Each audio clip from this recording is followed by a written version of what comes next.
നമസ്കാരം. തൊടിയിലെ ചെടി എന്ന പരിപാടിയിലേക്ക് ഏവർക്കും സ്വാഗതം. ഇന്ന് പരിചയപ്പെടുത്തുന്നത് കൂവളത്തെയാണ്. ഹിന്ദു മതവിശ്വാസികളുടെ പുണ്യതരുവായ കൂവളം ശക്തമായ വിഷഹര ഔഷധം കൂടിയാണ്. റൂട്ടേസിയ കുടുംബാംഗത്തിൽ വരുന്ന ഇതിൻ്റെ ശാസ്ത്രീയ നാമം ഈഗിൾ മാർമിലോസ് എന്നാണ്. ശിവന് ഇഷ്ടമുള്ളതുകൊണ്ട് ഇതിനെ ശിവേഷ്ട എന്നും, ഇതിൽ 3 ഇലകളോട് കൂടിയതുകൊണ്ട് ത്രിപർണി എന്നും ബിൽവ എന്നൊക്കെയാണ് ഇതിൻ്റെ സംസ്കൃതത്തിലുള്ള നാമധേയങ്ങൾ. ഇന്ത്യയിലുടനീളം ഈ കൂവളത്തെ നമ്മൾ കാണുന്നുണ്ട്. ഇതിൻ്റെ ശാഖകളിലും ഉപശാഖകളിലൊക്കെ ധാരാളം സൂചി പോലത്തെ മുള്ളുകളാണ് ഇതിൻ്റെ പ്രത്യേകത. ഇതിൻ്റെ ഫലത്തിൽ എംബറട്ടോറിയം എ എന്നും എംബറട്ടോറിയം ബി എന്നുമുള്ള രാസപദാർത്ഥമാണ് ഉള്ളത്. ഇതിന് ഉദരകൃമിയെ നശിപ്പിക്കാനുള്ള വളരെയധികം കഴിവുണ്ട്. പിന്നെ ഇതിൻ്റെ ഫലമജ്ജ അത് പച്ചയ്ക്കാണെങ്കിൽ അത് മലബന്ധം ഉണ്ടാക്കുകയും അത് പഴുത്തു കഴിഞ്ഞാൽ മലത്തെ ഇളക്കി വിടുന്ന സ്വഭാവവുമാണ് ഉള്ളത്.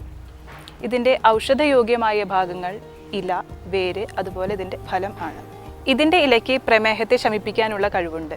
ഇതിൻ്റെ കൂടുതൽ ഔഷധമൂല്യത്തെക്കുറിച്ച് ഡോക്ടർ CM ശ്രീകൃഷ്ണൻ നമ്മളോട് വിശദീകരിക്കുന്നതാണ്.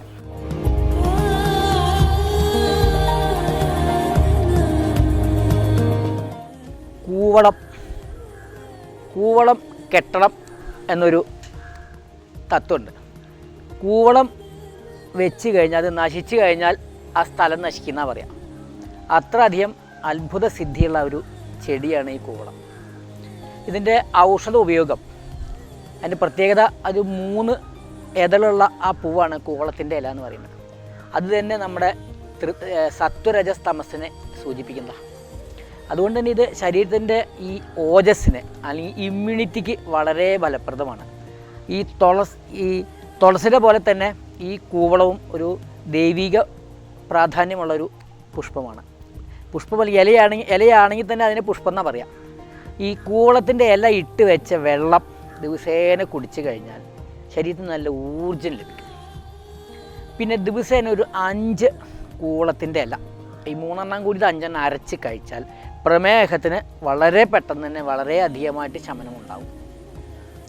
ഇത് ഈ വില്വാദി ഗുളിക, ദശമൂലഹരിതികി, മഹാവില്വാദി ലേഹ്യം എന്നീ ഔഷധങ്ങളൊക്കെ ഈ വില്വാദി, അതായത് ഈ കൂവളത്തിൻ്റെ വേറൊരു പേരാ, ഈ കൂവളം ചേർത്ത് ഉണ്ടാക്കുന്നതാണ്. പിന്നെ ഒരു പ്രയോഗമുള്ളത്, ഈ കൂവളത്തിൻ്റെ ഇല ഇട്ട് മൂപ്പിച്ച വെളിച്ചെണ്ണ മേലെ തേച്ച് കഴിഞ്ഞാൽ ഈ ചൊറി ചെരങ്ങൾക്ക് നല്ലതാണ്. ഇങ്ങനെ ഉണ്ടാക്കുന്ന എണ്ണ തന്നെ ചെവിയിൽ ഒഴിച്ച് കഴിഞ്ഞാൽ ചെവി വേദന, ചെവിയിൽ നിന്ന് ഈ ചില കുട്ടികൾക്കൊക്കെ ചെവിയിൽ നിന്ന് പഴുപ്പ് വരിക എന്ന് പറഞ്ഞ കണ്ടീഷനൊക്കെ ശമിക്കുന്നതാണ്. പിന്നെ ഇതിനൊരു ഫലസ്ഥിതി ഈ രക്തപിത്തത്തിന്, അതായത് ഇപ്പോൾ ഈ വായക്കൂടെയോ അല്ലെങ്കിൽ പൈൽസിൻ്റെയൊക്കെ ഈ പൊട്ടിയിട്ട് രക്തം പോകുന്ന കണ്ടീഷനിൽ ഈ കൂവളത്തിൻ്റെ ഇല ഇടിച്ച് പിഴിഞ്ഞ് നീര് തേൻ ചേർത്ത് കഴിച്ചു കഴിഞ്ഞാൽ അപ്പം ശമിക്കും.